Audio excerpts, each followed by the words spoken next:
Hora do grande debate aqui no Expresso CNN. A partir de agora, temas relevantes com visões diferentes sobre o mesmo assunto. Para que você construa, então, a sua opinião com a gente. O Índice de Desenvolvimento da Educação Básica, o IDEB, divulgado nesta semana, mostra que o Brasil melhorou o ensino, mas ainda está distante da meta do próprio Ministério da Educação. O Brasil subiu de 3,8 em 2017 para 4,2 e a meta era 5. O índice do IDEB vai de 0 a 10 e é medido a cada 2 anos. O tema de hoje é: o que o Brasil precisa fazer para melhorar a qualidade da educação?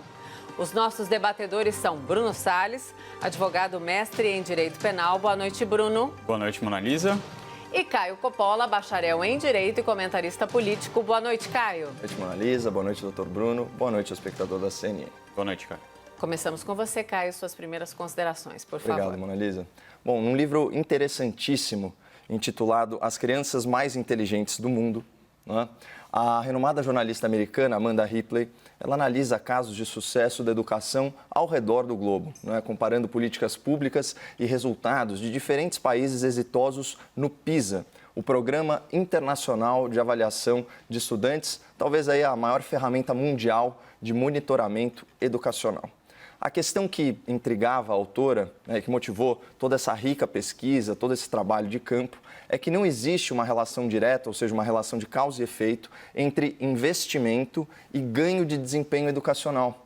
Os Estados Unidos, né, país natal da jornalista, eles apostavam em novas tecnologias e despendiam muito mais recursos por aluno do que outras nações, mas eles ficavam aí longe dos bons resultados de países europeus e de países asiáticos. No Brasil, essa dissociação, né, entre despesa e qualidade, ela se verificou ao longo da gestão lulopetista na educação. Em 2003, né, que foi o primeiro ano do governo Lula, o Brasil registrou média de 383 pontos no ranking PISA. Em 2015, o último ano completo no governo Dilma, essa pontuação ficou mais ou menos estável, em 395 pontos, um ganho inexpressivo aí de 3%. Na verdade, entre as 70 nações avaliadas, o Brasil ficou entre os 11 piores em leitura, entre os 7 piores em ciências e entre os 5 piores em matemática. Ao final das administrações petistas, a situação do ensino básico no Brasil ainda era tão desoladora que a organização do PISA emitiu seu relatório apontando que, na média, o estudante brasileiro não possuía conhecimentos suficientes para, aspas, exercer plenamente a sua cidadania. Que somente estava apto para resolver questões de baixa exigência cognitiva, essa é a expressão. Porque os alunos não conseguiam interpretar textos simples e sequer dominavam as 4 operações matemáticas. Ou seja, a julgar pelos resultados do PISA, o Estado brasileiro, mesmo depois de um governo que se pretendia social, formava analfabetos funcionais. E a questão ela se torna ainda mais grave quando nós examinamos a evolução do orçamento do Ministério da Educação, do MEC. Em 2003, a pasta recebeu 33 bilhões de reais. Em 2016, 129 bilhões. Então, um salto de investimento que não se refletiu em ganhos de qualidade na educação básica e nem mesmo no ensino superior de excelência. Portanto, é falsa a ideia de que não é possível melhorar o ensino sem aumentar gastos públicos. Pelo contrário, as experiências governamentais perdulárias, seja nos Estados Unidos ou seja no Brasil, apontam que o segredo para um aprendizado de qualidade tem muito mais a ver com a racionalização da gestão escolar, com a adoção de métricas e metas e com a capacitação e a motivação dos profissionais da educação. No começo de julho, foi isso. No começo de julho, em razão das especulações sobre a escolha do novo ministro da Educação, eu trouxe ao espectador da CNN dados sobre as políticas públicas educacionais do estado do Paraná, governado aí pelo senhor Ratinho Júnior, cujo secretário de Educação é o senhor Renato Feder, um quadro técnico egresso do setor privado. E qual não foi a minha satisfação hoje ao constatar que as medidas que eu divulguei há meses se converteram em excelentes resultados dos alunos paranaenses no IDEB, o Índice de Desenvolvimento da Educação Básica, que é considerado aí o termômetro do ensino no Brasil. Esse indicador calculado a cada 2 anos, né, pelo Instituto Nacional de Estudos e Pesquisas Educacionais, mede o desempenho dos estudantes em língua portuguesa e matemática, levando em conta também as taxas de aprovação anuais. O aluno ele tem o seu conhecimento testado em 3 momentos da sua vida escolar: no 5º ano e no 9º ano do ensino fundamental e no 3º ano do ensino médio. Nos primeiros anos do ensino fundamental, o estado do Paraná conquistou a primeira posição com índice 6,5, bem acima da meta de 5,7. Na prova aplicada aí aos alunos do 9º ano, a última etapa letiva do ensino fundamental, o estado saltou da 7ª para a 3ª posição. Mas aqui vale ressaltar um detalhe importante. Considerando apenas o desempenho dos alunos nas provas, o Paraná obteve a melhor nota entre os estados brasileiros. E no caso do ensino médio, houve um verdadeiro salto de qualidade. O índice aumentou 19%. Isso é um recorde absoluto. E retomando o argumento, para comprovar que nem tudo orbita o aumento de gastos, como você promove uma transformação tão significativa do ensino em apenas 1 ano, herdando o orçamento da gestão anterior? De novo, com métricas e metas. Para ficar em um exemplo ilustrativo que eu já trouxe até o espectador, de custo baixíssimo e de fácil operacionalização, um desafio básico, de gestão educacional é a evasão escolar, o abandono da escola e o absenteísmo, a enorme quantidade de faltas dos alunos, que oscila em torno de 15% ao dia na rede pública Brasil afora. Pois bem, a Secretaria de Educação do Paraná desenvolveu um aplicativo de presença para chamada em sala de aula. Ele vai instalado nos celulares dos professores da rede pública. Essa informação digitalizada é enviada aos diretores, que têm acesso em tempo real à frequência dos seus alunos e aos alunos também de outras escolas, prefeito de comparação ou até mesmo de competição, uma competição saudável. Então, conseguindo mensurar e dimensionar o problema, os diretores, os coordenadores e os professores, eles podem traçar juntos estratégias para reter os estudantes mais tempo em sala de aula. Assim, diminuem-se as chances de reprovação e evasão escolar e ganha a qualidade do ensino. Os números apontam que essa iniciativa inteligente, essa iniciativa acessível, reduziu em 40% as faltas nas escolas paranaenses, o que na prática representa 50 mil alunos a mais por dia sentados nas carteiras escolares. É claro que a gente está se referindo aqui a 2019. É de medidas como essa que vieram os bons resultados do estado do Paraná. Agora, imagina se um secretário desse calibre, com essa competência, pudesse realmente fazer gestão de pessoas, selecionando, premiando e promovendo os bons profissionais da educação. E, por outro lado, afastando os incompetentes e aqueles que não entendem a natureza do serviço público, do servir ao público, às crianças. Para vocês terem uma ideia, no Paraná, há impeditivos legais até para aplicar avaliações de conhecimento para renovar contratos de professores temporários, que, apesar do nome, eles têm o benefício de 1 ano de estabilidade no emprego, faça chuva ou faça sol, independentemente da sua competência.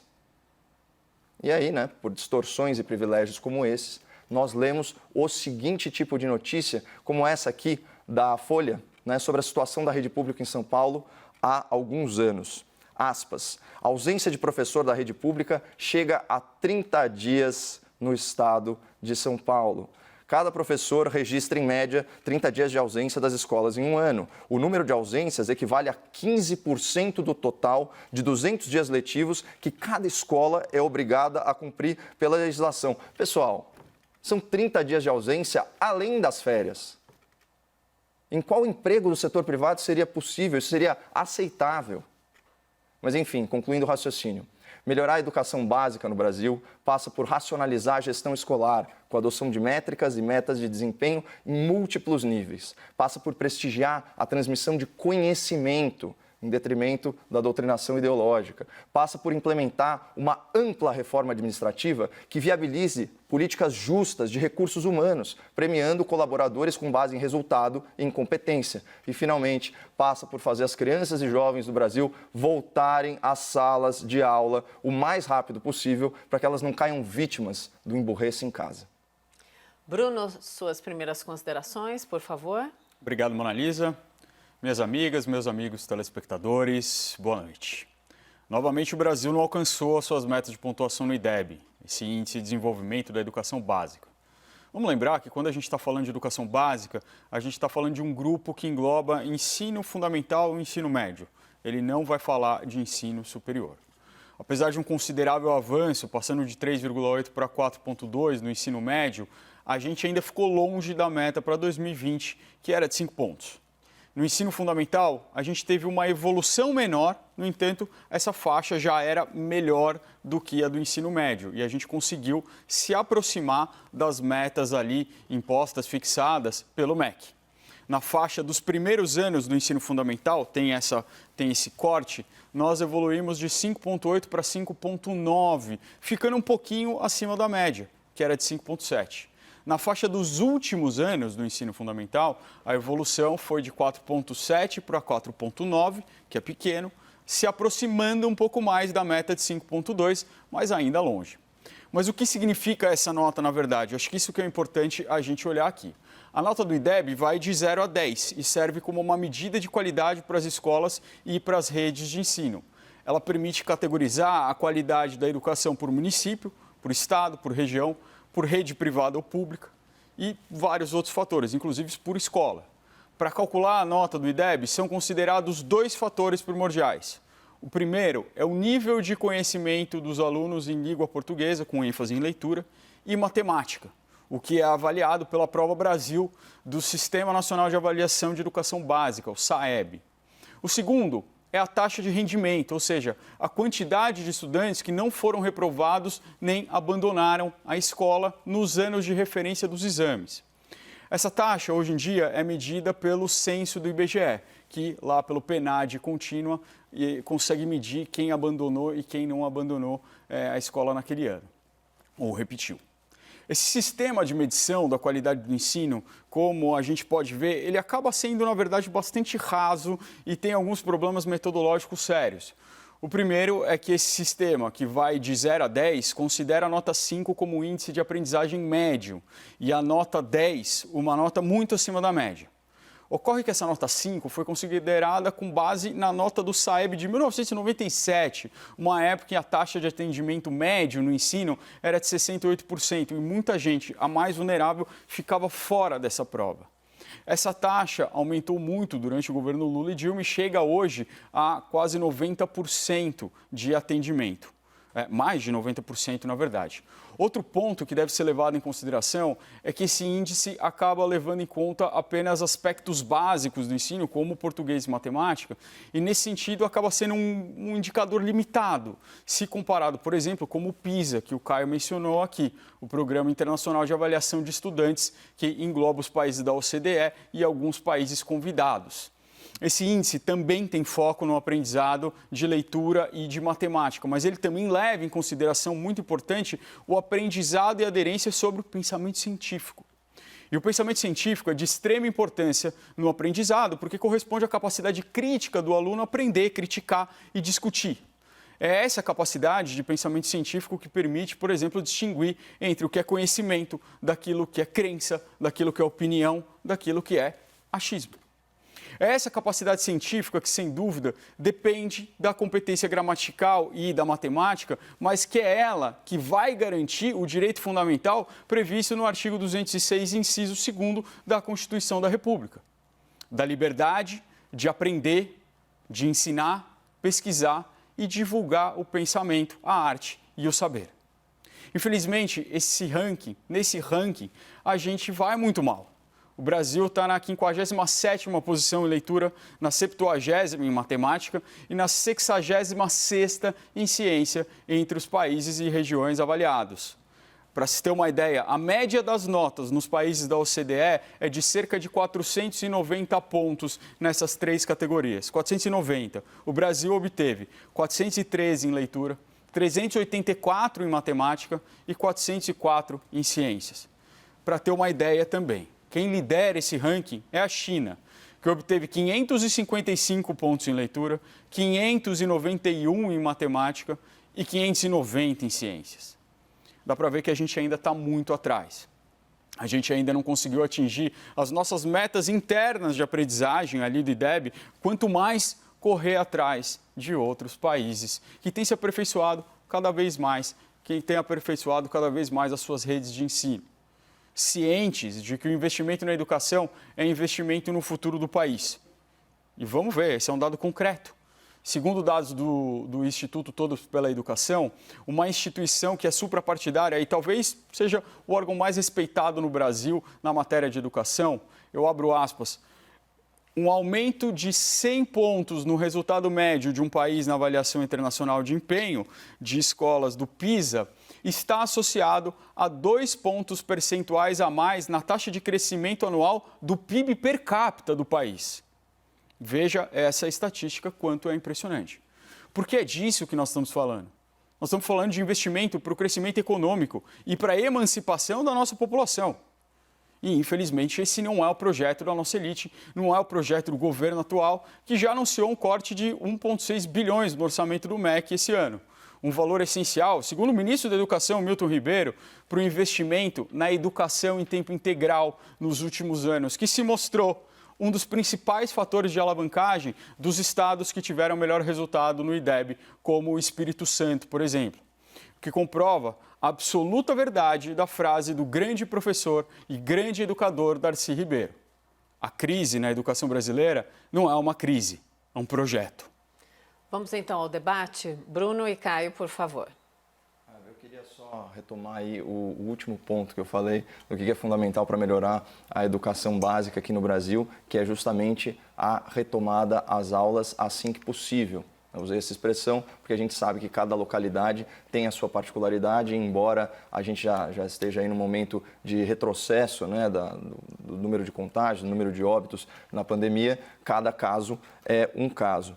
E muitos especialistas, né, já colocam em xeque esse sensível avanço, né, no IDEB, a partir, claro, das consequências nefastas para a educação de toda uma geração, a partir desse isolamento social, né? Alguns estados, eles conseguem, como por coincidência é o caso do Paraná, promover um ensino à distância de qualidade, né? Lá, em média, cada aluno está fazendo 20 lições de casa por semana, né?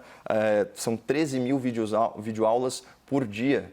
E se você pegar os números mais rigorosos sobre exclusão digital, ou seja, aqueles alunos que estão acompanhando as aulas apenas por material impresso, isso fica restrito a cerca de 10% aí do corpo discente, né, do alunado. Mesmo assim, né, não tem como comparar um ano letivo regular, né, de 1.000 horas com essa situação. Até porque, segundo até o Datafolha, né, 44% dos estudantes de ensino médio, vamos lembrar que o ensino médio tem aquela motivação extra, né, principalmente no terceiro ano, de ser um estágio preparatório aí, né, para o ingresso na faculdade, para o ensino superior. 44% dos estudantes se declararam estudando mais de 3 horas por dia, isso no Paraná, e 90% mais de 1 hora por dia. Mas isso não substitui as horas e horas, né, de convivência escolar.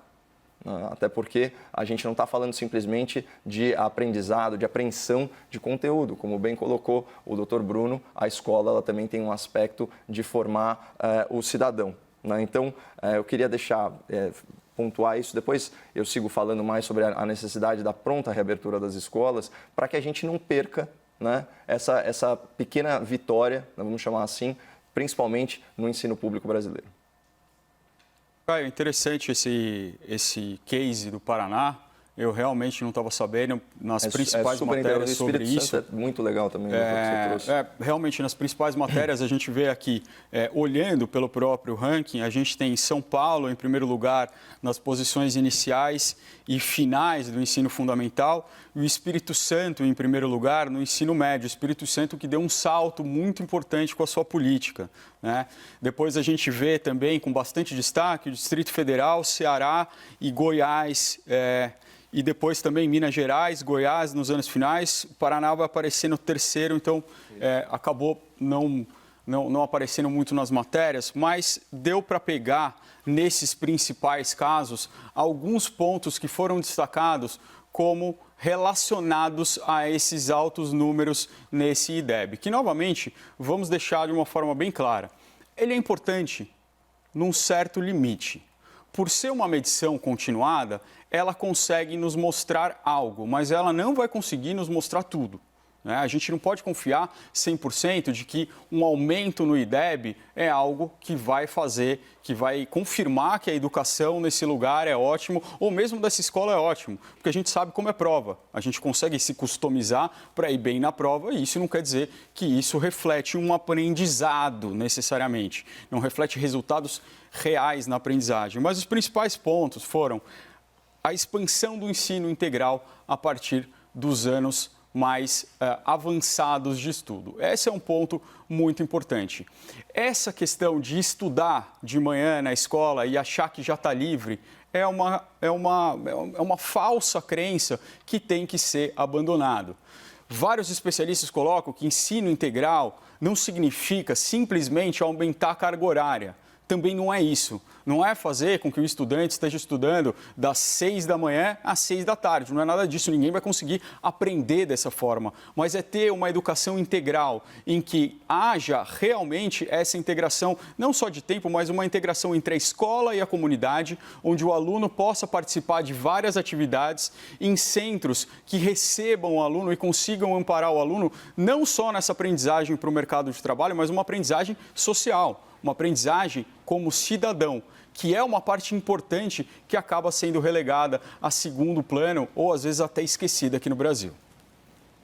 Só aí, pegando carona nesse argumento, né, sobre de onde vem, né, os bons resultados, e aí também como denominador comum entre muitos desses estados. Só um parênteses antes, muitas vezes a nota, né, da prova, da SAEB, ela fica mascarada pela multiplicação pelo fator de aprovação. Então, por exemplo, em São Paulo, a gente tem índices de aprovação muito maiores, né? Vamos lembrar aqui que, infelizmente, a gente vive, de certa forma, ainda sob o fantasma daquela aprovação automática, né? Então, os estados que têm aprovação maior, eles acabam tendo as suas notas multiplicadas por um índice maior. Os estados que são um pouquinho mais rigorosos, que reprovam mais, né, eles têm o resultado das provas multiplicado por um índice menor. Então, isso também tem que ser levado em consideração. Também, aí, dentro daquilo que o Dr. Bruno falou, de que não é simplesmente um retrato, mas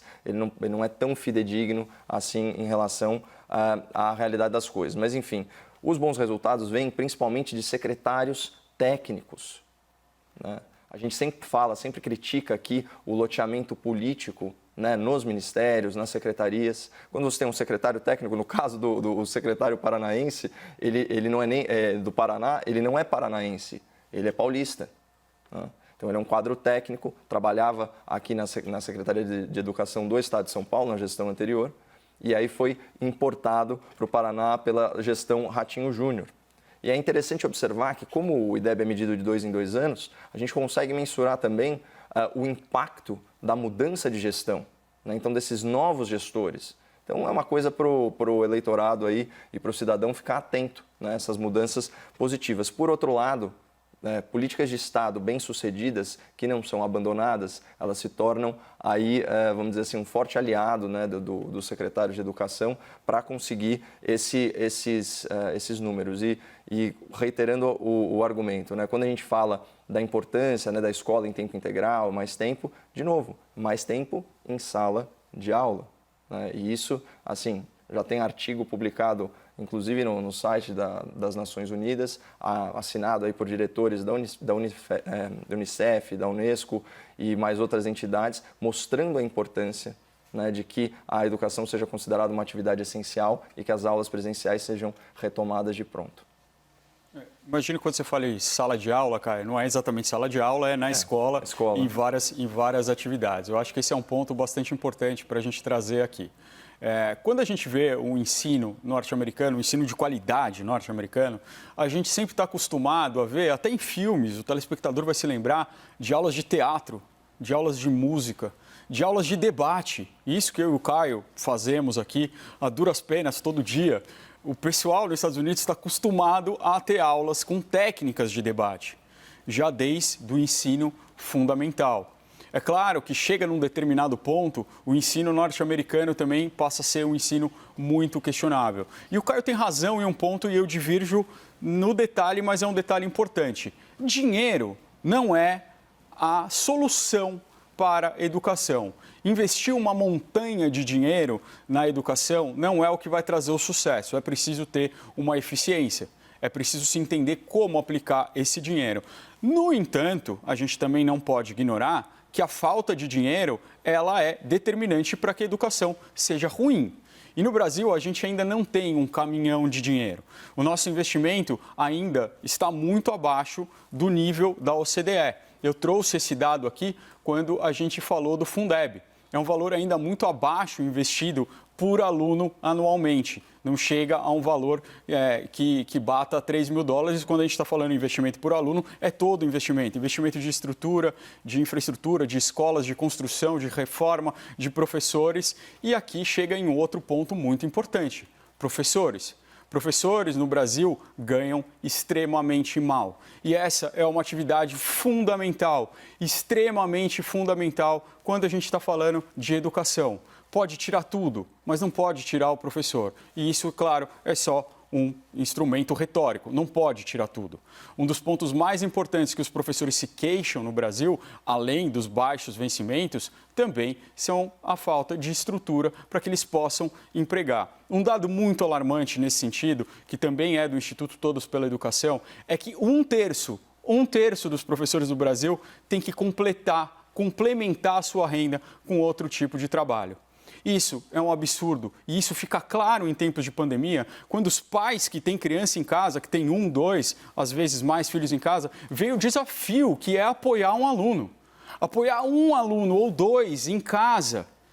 Esse desafio é exponencial quando você está falando de 30 alunos numa escola com todos os seus problemas que eles trazem para casa. E é por isso que defender o professor e a classe é muito importante, é fundamental se o Brasil quiser sair do abismo onde se encontra hoje em dia. Bruno, continue com a palavra, por favor, porque entramos já nos argumentos finais.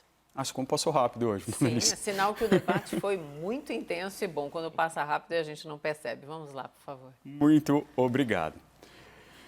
Eu acho que é muito importante a gente ficar, então, nessa questão, para finalizar, dos professores. A gente precisa entender que essa é uma profissão que continua sendo extremamente desvalorizada no Brasil, que continua sendo muito pouco entendida no Brasil, que tem uma relação entre aluno e mestre muito peculiar, que é quase uma relação de violência em muitos lugares, quando deveria ser uma relação de reverência. Se a gente pensar como é no Oriente, como é no Japão, na Coreia do Sul, que são referências de ensino, os professores são literalmente reverenciados. Não são os grandes professores, porque sequer tem essa distinção entre os professores de pequenos e os professores de universidade. Professor é uma classe que deve ser referenciada e ponto. E isso é muito importante. Isso é muito importante quando a gente vê esses debates ideológicos que querem colocar professores sobre ameaça, que querem dizer que o ensino que o professor traz é um ensino que está doutrinando crianças. É claro que nós não temos um ensino doutrinador, nós temos um ensino curricular no Brasil. Um ensino que pela grade de ensino, que pelo conteúdo, é aprovado e é admirado internacionalmente. Pelo menos em alguma coisa a gente tem de bom no estudo. A gente tem um legado de educação que a gente deixou para o mundo. Um dos maiores professores citados em língua inglesa dentro das carreiras humanas inteiras é um professor brasileiro, professor Paulo Freire, que tem a sua biografia tão devastada por um infinito de pessoas que jamais leu, que faria 99 anos amanhã e que deve ser parabenizado e que deve ter a sua obra respeitada, independentemente das suas orientações políticas e ideológicas. Porque o grande feito de Paulo Freire não é a doutrinação, foi conseguir alfabetizar pessoas que trabalhavam em canaviais em 45 dias. Isso que deve ser compreendido. Caio, seus argumentos finais, por favor. Doutora, a exceção aí do seu negacionismo em relação à doutrinação ideológica nas salas de aula, Brasil afora, os seus argumentos são irretocáveis.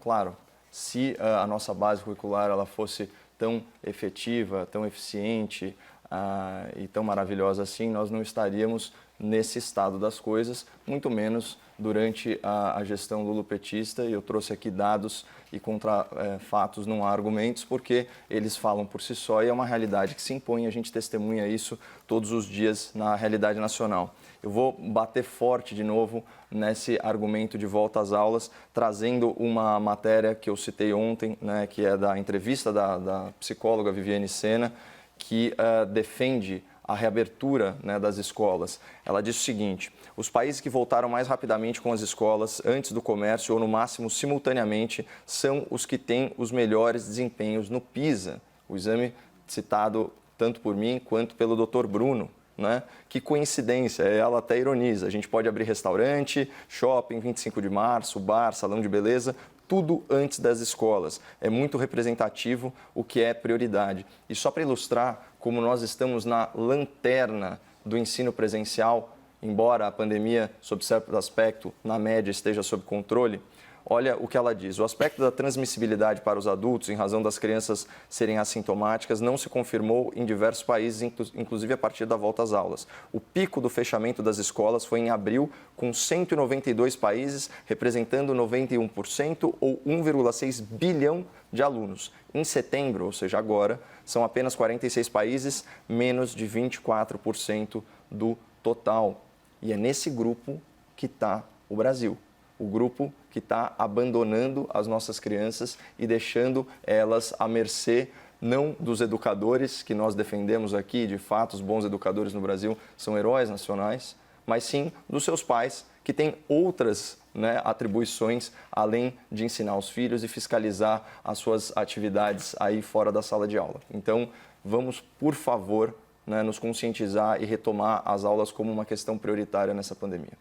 Obrigada, debatedores. Bom fim de semana, Bruno. Obrigado, bom final de semana, Mona Lisa. Bom fim de semana, Caio. Excelente final de semana, Mona Lisa.